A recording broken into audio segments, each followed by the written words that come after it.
Hello, hello. Welcome back to the All That to Say podcast. And happy Sunday. Happy Sunday. First remote Sunday. Well, technically not. We did a little Sunday catch up this last Sunday, but Yes. first remote Sunday pod from our new cities. Oh my God. Okay, Taylor, you have to launch into your first week in New York. What your move was like. How's everything going? Everyone, all the fans have been seeing your day one in NYC, your move on TikTok, all the things. So break it down. Tell us something you've learned. Thank you. I've been having so much fun. I will leave the link to both my TikTok and Sam's TikTok in the show notes. So if you want to go check out my little daily vlogs of me living in New York, please check it out. It has been like the first week that I moved, I took work off to help adjust. The weather was perfection. And then a second winter came in through New York. So I'm not going to lie. It's been beating me down a little bit. I have been keeping high spirits, but this morning there was just something about it where it was I did an everything shower. I gave my hair a blowout, and then I go outside to take my dog out for a walk and get coffee, and it's fucking raining. And I'm just oh, so this is what they talk about when they say New York will beat you down. So I'm starting to get my taste of that. But generally, I have met more people within 24 hours today than I feel like I did in 4 months living in Austin. I'm not even kidding. Yeah. My first 4 months of moving to Austin, met a lot of people, but that was through work or connections of friends. I have just organically met so many people here. It's been so fun. A lot of that has to do with having a dog. People come up and they want their dogs to meet mine, or yada yada, or people are like, oh my God, your dog is so cute.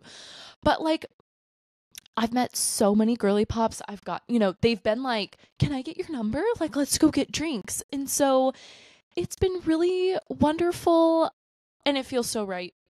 The transition, the move was pretty easy. Thanks to Sam for waking up at 5 a.m. to take me to the airport, despite me having to move my flight to the afternoon. The move went pretty easy. Generally, I'm a motherfucking city girl. That's all I have to say about it. I think you were ready to move on too. And I do want to say too, when you're at that point, it's just nothing else is there for you in that city, and that's totally fine.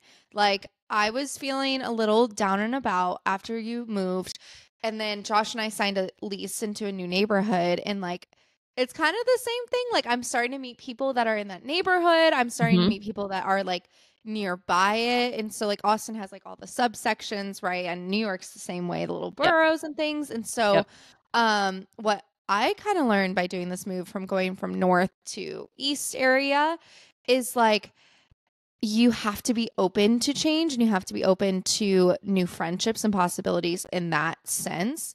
I feel like I've met people that I probably wouldn't have made the effort with, just because Austin is so big. It's not like New York where there's the subway system. I would drive 25 minutes to go visit Taylor, which I think is far. I mean, it's not far, but it is kind of far, and I feel in New York it's different when you're on the subway. When we were doing the subway for our New York trip, I felt 30 minutes went by pretty fast.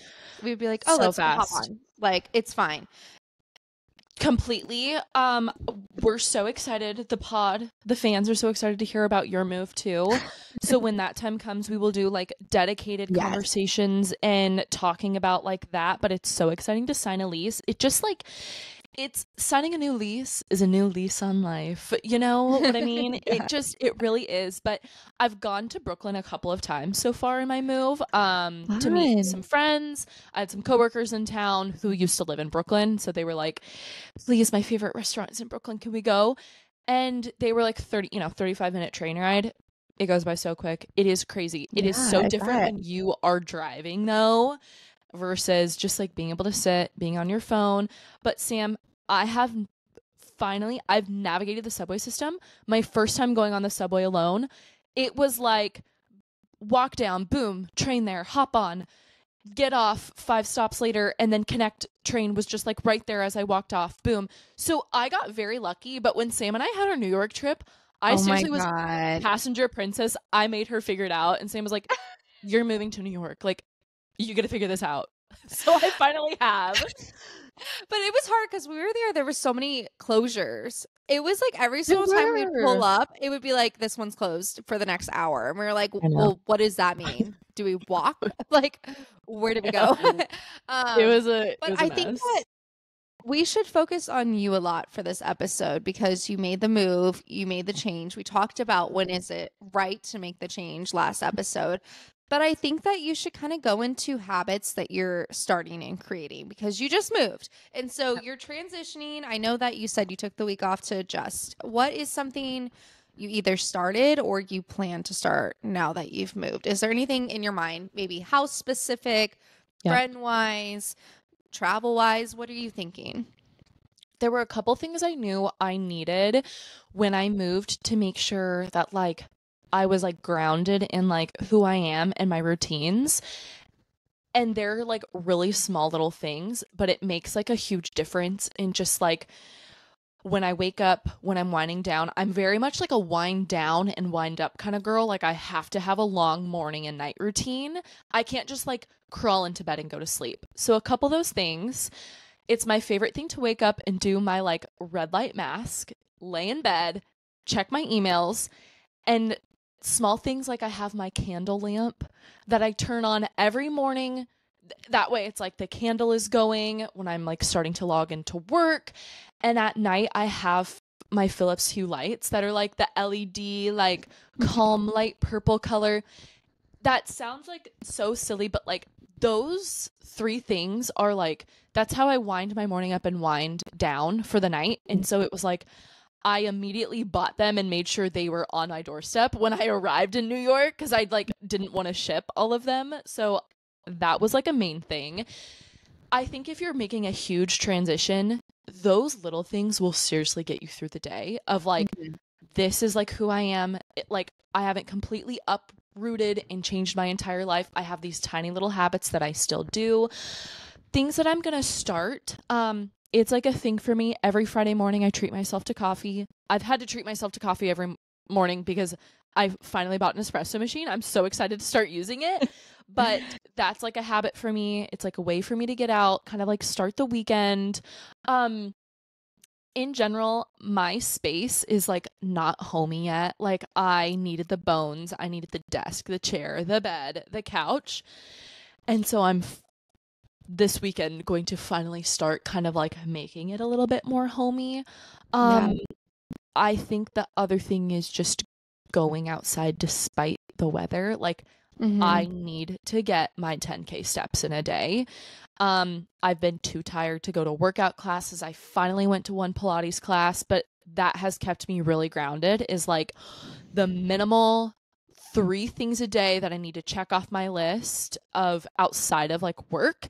It's really been like, what's like one thing you maybe need to go return to Amazon today? What's one thing you could build a piece of furniture and go get 10K steps?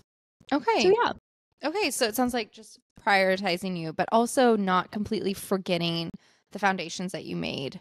Completely. So like your change. So you made some foundations in Austin and then that habit kind of continues in New York. Is that what you're saying? Yep. That's what I'm saying. Love that. If I didn't maintain some of those small things that keep me very grounded, even when I travel, like when I go on like work trips, week-long work trips, like it is very important. I'm not going to have my LED lights to wind me down. I'm not going to have my candle lamp to wake me up in the morning, but I pack my like LED face mask. Like finding those little things that you are able to do like every day that make you just like feel grounded. That was very important for me to maintain. Everybody has their own, but those are like mine. So honestly, I recommend if you don't have some of those things too, find some of those daily things because it grounds you so much and it like, I wouldn't be able to like operate without them. Yeah. I think for me, I'm moving into daily movement and I don't really care what that means or what it looks like. Like sometimes I do an ab, like, oh, it sounds so gross, but like sometimes I do an ab routine for like 5 minutes in the morning or I'm not even kidding. One time I got exposed and it was like 10 o'clock at night And yes, I'm an upstairs neighbor in an apartment.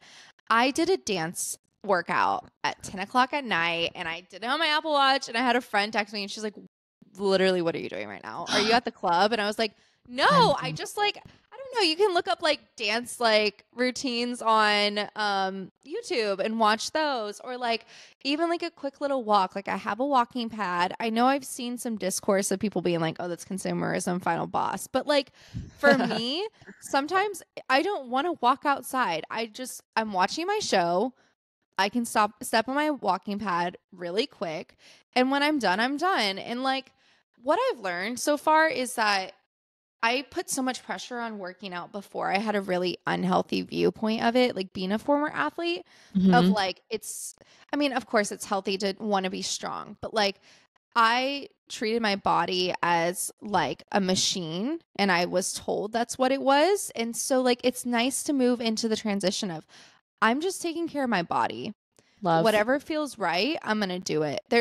For me, there is no like, oh, I'm weightlifting 4 times a week and I'm doing Pilates 3. Like there's no routine for me yet. Yeah. Like I also, it's helped me create a habit instead of being like, oh, I need to do Pilates 3 times a week, Monday, Tuesday, Wednesday, yada, yada.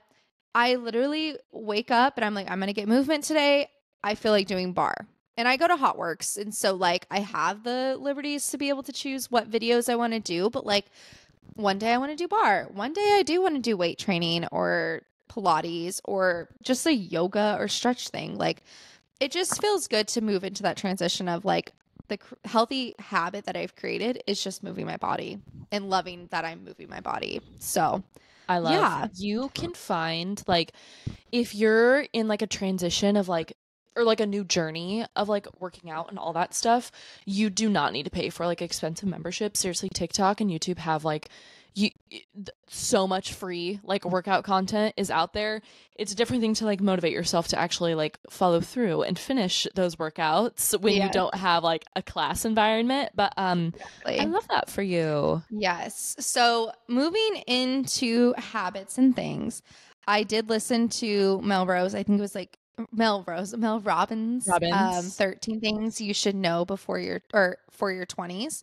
My friend Alex sent it to me, and it's a really good podcast. That's why I wanted to talk about habits today, because she kind of gave like hard truths. She was talking about how like you don't need all those workout sets. You don't need like 20 different moisturizers or things like that. Like creating habits means that you're taking care of yourself. And I think that a lot of it has transitioned for me of like, I am just prioritizing me.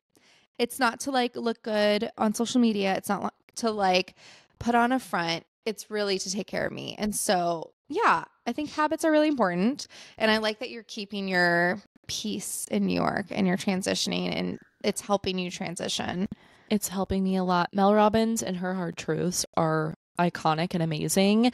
I don't understand the discourse online of how so many people are like, what does Mel Robbins know?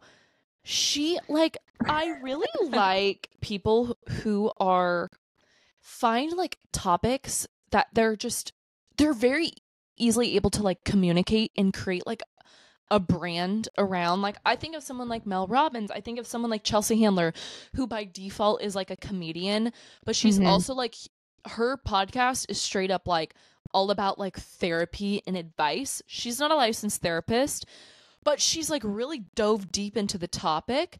I love Mel Robbins so much. I've not listened to that episode, but I definitely need to. I see so many sound bites going around. But yeah, I can't emphasize enough when you go through big transitions in your life to like maintain habits, or like that's a time to either stop or start new ones. It's a really good reset. And like even if you don't have a huge transition in your life, as simple as re-signing a lease or signing a new lease, just like finding moments in the calendar year to be like, this is the day I'm starting this new habit, or just like reprioritizing myself. Perfect. Okay, so I wanted to move into pop culture really quick. James Kennedy, Allie. We know that Allie went on the Viall Files. I know you haven't listened to it yet, but you know, it's a sad episode in my opinion. I mean, it's like a resilient thing for Allie to get through it. But she kind of talks about how he would get drunk and she would acknowledge it because he was supposed to be sober. And she told him. Did she say when that changed? She said that like he was DJing and like she wouldn't be there. And so he would call her and be drunk. Yeah. And she would be like, Are you drunk? And he'd be like, oh, I can't believe you would, like, it would turn into like this moment of like, I can't believe you would say that to me. You know, I'm sober. Yep. And like, she said like her thing was she told him if she found out he was drinking, she was done. That was her deal breaker.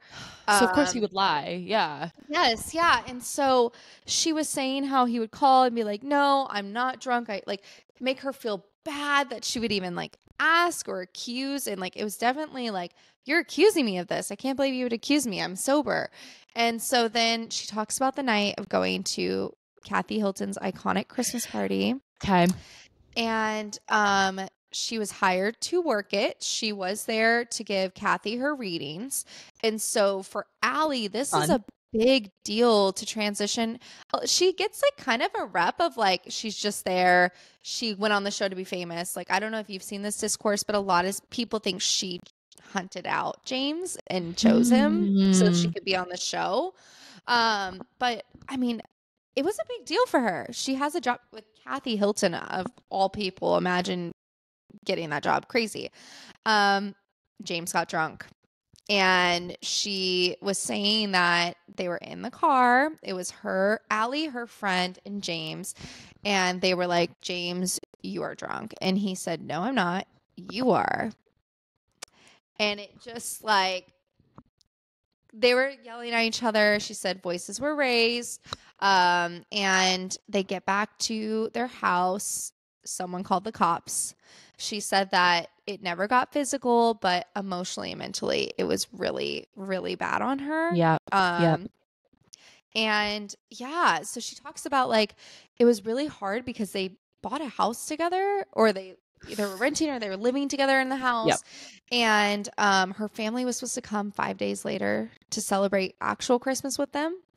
And so her family was like, well, what do? We don't want to spend it with James. Mm-hmm. And so her mom got her an Airbnb, and it was hard because James was like, I'm going to change, like the usual of like, I didn't mean to. When she was like, she said like it was really hard because she ended up looking back and being like, oh, he was drunk. Every single time I would call him and I thought he was drunk, he was drunk. He was. And, you know, she's a really nice girl. I think she just wanted to give him the benefit of the doubt.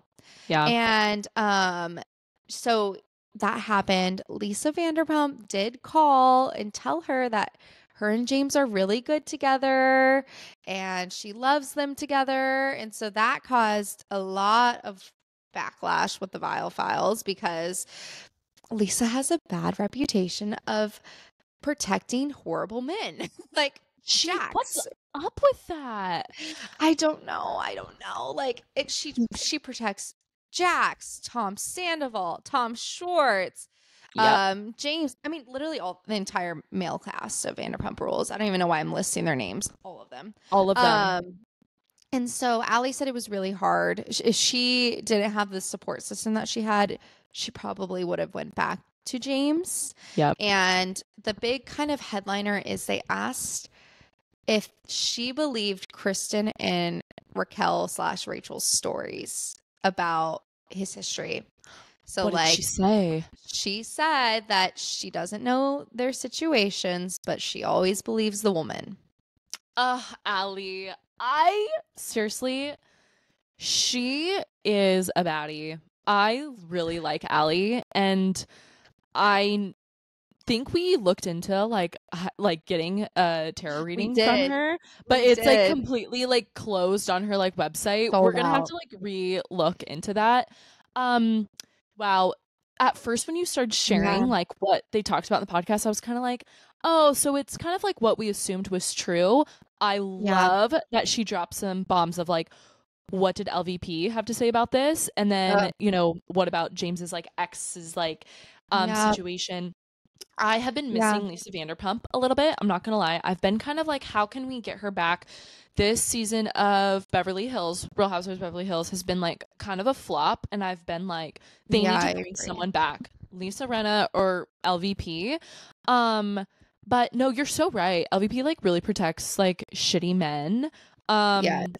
I don't And know. it's That's like, interesting. it begs the question, is it because she's a producer or is that just who she is? Because Yeah. we love Vanderpump Rules, and it was ahead of its time, right? You can watch it now and Yes. it's still a big hit. I'm showing people all over that hadn't seen Scandival, like, but it's just when you realize she allowed these men to act this way for 10 seasons, 10 plus seasons, Yeah. the things that we witness on camera, not great. So, I think like a couple things about it. James is like family friend and like yeah. almost like crosses the line of like family to her. Yeah. So she's gonna like try to protect him, try to, obviously James is like probably going to LVP being like, please talk to Allie, like I gotta get her back. I think with all the other shitty men that she protects, they have been like day one, season one, episode one guys, so she probably feels some loyalty, but so are all the girls. Yeah. I don't know what it is, but It's it's wishy-washy because we watched yeah. her. I think a lot of people lose the context of we did watch her on Beverly Hills. So we actually have seen Lisa Vanderpump and like the thing with her brother, all the things that she Yeah. advocates for, her philanthropy work that she's not one of those celebrities. I think she's doing philanthropy because she wants to look good. I think she actually means that she wants good. She loves dogs. She cares about them. She has all these fundraisers. And then, like, when her brother died, she was doing fundraisers with that. Like, Yeah. it's kind of wishy-washy when you know both sides of her. You've seen the Yeah. producer part, and you've also seen kind of who she is on Beverly Hills. Who knows? But Who that was knows? big tea. We know Coachella is going on right now. Lady Gaga performed last night. I know that Lisa from Blackpink shouted out White Lotus while she was on stage. She was saying how, because she's in White Lotus, and so she was saying how like this is Mook's day job or whatever, or that was her Mook's day job, and like she's actually a Funny. performer. So, I really haven't seen too many pop culture moments other than that. Have you seen anything? I was gonna say like Beverly Hills was not a good season from what I've heard. The Nope. discourse is not great. Everyone wants people kicked off. I know Garcelle is done. She's leaving. All I have to say with Beverly Hills is bring back Insane Money. I'm happy Jennifer Tilly is on it Yep. because she's so filthy rich and she shows it and I love it. We need to bring that back. We need to bring back just like filthy wealth. I know. I completely agree. I think a couple of things. There's that new Next Gen NYC Bravo show that's coming out. Forgot about that. I feel like something fun and big. We'll see how it goes. I'm definitely going to be tuning in. I love Brooks Marks for sure. Yeah, I love I her. love Teresa's daughter. Who's gonna be on it? Gia. But I don't know. I'm obviously like living in New York. It's like I want to see more New York Maybe you'll content. see Like it's just them filming. I think they filmed it like last summer, but if it gets renewed for a new season, I will like eyes and ears will be peeled. I will try to make a cameo for sure. You should see if you know where they filmed. I know, totally. Like fun spots to like check out that they show, but all that I'm thinking about right now is Coachella and the Earl sisters. I'm just like refreshing constantly. What are the girls wearing? Like what is going on at Coachella? I am going to Stagecoach, and so I am like at every moment in time when I see what girls are wearing to Coachella this week, I'm like immediately go look for that for Stagecoach. I have my outfits, but you know how it is. It's the flower crown one year. It's the big like Western belts one year. It's like the club like Charlie XCX sunglasses the next year. So I'm like, I just need to kind of see what the girlies are doing so I can round out my outfit options. But wow, to see Lady Gaga last night, like that is true FOMO if I have ever felt some. I know, same. I love Lady Gaga. I wish I would have bought tickets to Coachella this year. But I don't know. The fashion trends are changing. I know that I say I do work for a retail store, and they've talked us through the current cycle. And right now, it's San Francisco Nautical Pier. I seriously, like, that makes me want to like I know. what are up with these trend names? I know. I actually like, this is probably my least favorite trend. I'm so sorry. But What does it even mean? one, okay, so what they described it as is it's supposed to be like day and night. So that's why they say the pier is like, because you can like wear like the like the net type shirts and stuff like that, where you don't know what I'm talking about. No. What it like, sounds like is we're bringing back like a millennial, like business casual to the club vibes. Like, we're just circling back to that era of time. I don't really like it, if I'm being honest. But the other trend I think is really cute, but I think it's cute, I don't know, to a certain extent. It's farmers market is the new trend. And so we have a bunch of like fruits and vegetables. Like, I don't know how to explain it. Like, you have to just look it up. Farmers Market Core is like one of them. San Francisco Nautical. I like Farmers Market over San Francisco. And then the next one is Grease Vibes, which I'm excited about. That's a good trend. We like that. And then the last trend, we usually have 4 trends that we focus on. Last trend is matching sets. Love. Which I think you could do for Stagecoach. That is true. That is true. Yeah.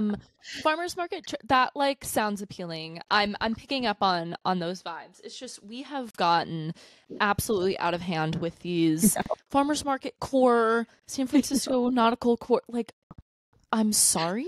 What? I know. And I don't know. Some of the stuff when you're in the store, you're like, oh my God, cutest thing ever. And then I'm like, would I wear this out in public?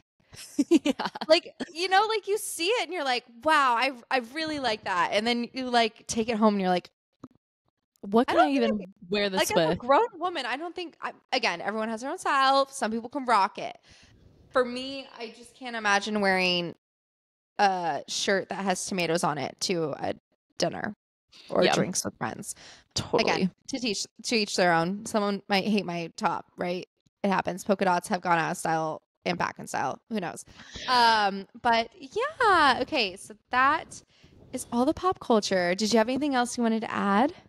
Not for pop culture stuff. I think that really rounds it out. New Bravo show, LVP, Allie, and Stagecoach.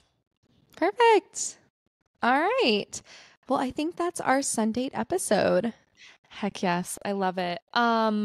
Very excited for the next couple pod eps that we will have coming out for everyone. But generally, I love a little catch up. I love a little life update, and I love a little pop culture dive in. So happy Sunday, everyone. Happy Sunday, Sam. And make sure to either subscribe on Spotify and YouTube. Go watch us there. And I'll have all the links in the description for us. But okay, love you. Happy Sundays.